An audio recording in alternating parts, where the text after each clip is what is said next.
All right, so welcome to the Everyone Can Code event for 2024. This is SI Computer Science. A bit of what we're going to be doing today. Introduction, we're going to talk about programming languages. We might get to a Python exercise, and we'll wrap up. So, moving to the introduction. Right, so there's a few key things we want to define, especially since this is oriented towards beginners. So first off, what is computer science? Computer science is like the Swiss Army knife of the tech world. Coding is a big part of it, but it's also about understanding how computers think, solving complex problems, and creating algorithms that make our lives easier. So a big thing now is machine learning and AI. So although there's a separate AI club, there's a lot of overlap between the two. The Computer Science Club at SI, we organize a bunch of events, speaker sessions, hackathons. We're going to organize a few, hopefully this year. And these informational meetings. So we also provide guidance and support for your personal projects. We do have a Discord server, so that's in our link in bio and Instagram, so if you want to join, just hit that link. A quote that spoke to me, but probably not to a lot of other people, is that computer's like a violin. I play the violin, so this is by Bill Gates. You can imagine it making beautiful music, but you have to learn how to play it. So you do have to learn all the strategies, all the coding techniques, all that stuff, algorithms. You do have to learn it before you can actually begin to enjoy it. We wanted to talk a bit about our personal computing projects. So Michael could not make it today. He's at the robotics competition, but he made something called GIST. GIST is an AI-driven software as a service that aims to help teachers by cutting down grading time by 80% using AI to grade papers. It's available at gist-quiz.com if you want to check it out. It's still in early beta, so feel free to check it out. Chris Boone made Golden Gate Hours, a convenient way for FRC 5924 robotics team members to track hours. Members can scan their student ID to clock in and out. They can also input their student ID number. It also contains a leaderboard and status page to see who's at the robotics lab. And then I made something called Pluto. It's still in the works. It's a high-level operating system written with web technologies, available for all platforms. It intends to simulate classic operating systems by replicating many low-level techniques using high-level programming languages such as processes and remote procedure calls. Pluto has taken up the vast majority of my time since 2021. Moving on to the more informational part of this meeting, we're going to talk about languages, right? So I categorized low-level languages into one big page, mainly because there's a lot of demand for it, but it's not that popular as programming languages such as Java, TypeScript, and Python, right? So low-level languages, a few examples: assembly, C, C++ could probably be considered low-level too. Closer to machine code, so closer to the actual hardware. So it makes them super efficient and fast. So assembly is almost a direct translation of machine code, which is basically what runs on your CPU, meaning it's specific to a computer's architecture, right?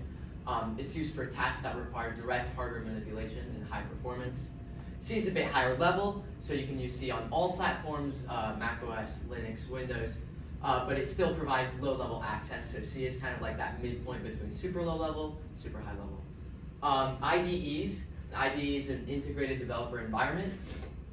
So here are a few tools that you can use when you're programming in assembly, C, C++. You have Visual Studio Code. It's pretty useful for all types of programming languages. And Vim. Michael Cole uses that one. It's not as popular, but it's also a great alternative. CLion.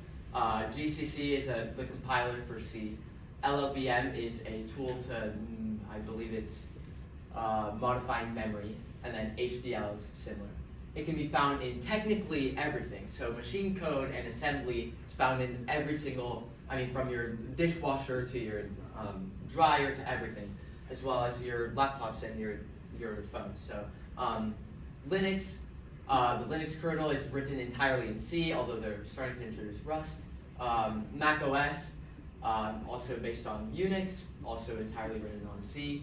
Doom was written in C. It's an old video game I'm sure not a lot of you are familiar with. Vim, written with C and helps you write C. And SQLite, also C. Next we have Java. So Java became popular due to its platform independence. So similar to C, right? You can write Java on any platform and it'll just work. Thanks to its Java virtual machine. So this is where it kind of differs from C, right? So this allows Java programs to run on any device, regardless of its architecture, with a compatible JVM, Java virtual machine, regardless of the hardware or operating system, right? So Java syntax is similar to C and C++. It's widely used in web development, mobile apps, and enterprise software, distributed systems. We used it at robotics to write code for our robots. Some of the integrated developer environments you might want to use. IntelliJ IDEA is really popular. It does cost money, but if you're a student, it's free. I use it. Eclipse is also good. I believe it also costs money. There is no student discount. Maven, NetBeans, also good. And then Visual VM, and Visual VM is a tool to modify memory, and NeoVim is more command line interface, programming interface for Java. It can be found in Android, so the entirety of Android is written in Java. I did say Android and all systems are written in assembly, but Android really takes use of the Java virtual machine. Elasticsearch, it's a software as a service, helps you index and search web pages, so I can implement Elasticsearch on my website. The Netflix backend is almost entirely Java, and Minecraft Java Edition is obviously written in Java, while Bedrock Edition is written in C++. So one of the caveats of Java is that because you do need the Java virtual machine, it does occupy a significant amount of storage. So that's why things like Minecraft Java Edition, they're not available on your phone, Nintendo Switch, PlayStation, that type of thing. And they make you get the C++ version. So although C++ and C are more widely available, Java is more powerful, and although it isn't faster, it's more flexible, so you can run it on basically any device if it has the memory requirements. Moving on, we have Python. Python emphasizes code readability with its clean syntax. So Python kind of coined the term Pythonic, so that means it's white space oriented. So all of your code, instead of having curly brackets, it usually has white space and clean indentation. So Python's vast ecosystem of libraries and frameworks has made it the go-to language for a wide range of applications, including web development, data science, really popular with Python, artificial intelligence, automation, and more. Cross-platform compatibility and support for multiple programming paradigms have solidified Python as one of the most widely used languages globally. So one of its main things being used for right now is machine learning and artificial intelligence, as well as data science for analyzing a chunk of data. Some integrated developer environments you might want to use. Visual Studio Code, again, great for everything. NeoVim, also great. PyCharm also costs money, but I have it for free because I'm a student, so all you have to do is take a photo of your student ID, you can get it for free. Jupyter Notebooks, they basically integrate documentation and like readable code with Python, right? So you can run code from the Jupyter Notebook, you can also read documentation, it's all very comprehensive. Replit, web-based IDE for Python, and PIP is Python's package manager. So you can install a bunch of different packages, libraries, that type of thing using PIP. It can be found in Blender. If you've ever used the 3D modeling software Blender, it's written mostly in Python, and all of its extensions are written in Python. GIMP is basically an open source version of Photoshop. It comes pre-installed on a bunch of Linux distributions, but you've probably not encountered it. The YouTube backend is heavily Python. The Spotify backend is also heavy Python. And Bitbucket, which is a cloud code sharing service, is also entirely Python. So Python can be used for front end. It can also be used for the back end. So all that server type of stuff can be written with Python, as well as, like I mentioned, data science and artificial intelligence. Lastly, we have web technologies. So this is HTML, CSS, and JavaScript. Although people do consider HTML and CSS to be programming languages, they're technically not. HTML is a markup language, CSS is a styling language, and JavaScript is the actual programming language. So they're the foundational technologies of the web. When you use Canvas, when you use PowerSchool, that type of thing, you're interacting directly with HTML, CSS, and JavaScript. It's how I got started with programming. It's how a lot of people got started with programming. I know Michael got started with HTML, CSS, and JavaScript. So the differences between them, they're not similar at all, but they do work together very well.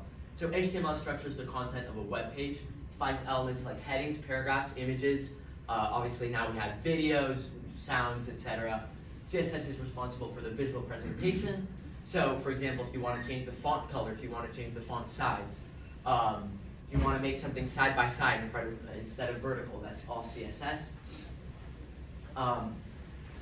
So that's, like I said, colors, fonts, and responsiveness across devices. And then JavaScript is the actual interactivity and dynamic behavior, enabling users to interact with the page through features like forms, animations, and real-time updates. So whenever you have real-time updates, that's usually JavaScript. Animations, always JavaScript. Forms, always JavaScript. So when you submit a quiz on Canvas, you're using JavaScript directly. IDEs, WebStorm, that's like my main programming go-to IDE. So I use WebStorm. It does cost money unless you're a student, so I use it for free. Sublime Text I also use. It's really simple to learn. It's just it's kind of like Notepad, text edit, that type of thing, but it does incorporate some of the Visual Studio Code things. Node is a runtime environment for JavaScript for the server. So like I said, JavaScript is used for the client side, but it can also be used for the server using Node. NPM is a package manager, right? So you can install a bunch of libraries, packages. Think if you want to interact with ChatGPT, you're not going to implement all of ChatGPT's implementations into your server. You can easily install, OpenAI's API, and all of a sudden you can just use ChatGPT from the backend of your service. Dino is another runtime environment for JavaScript, so you can use JavaScript from your server. It can be found in YouTube's front end, SI's website, Netflix front end, Canvas, PowerSchool, and literally all modern websites created after the year 2000. So yeah.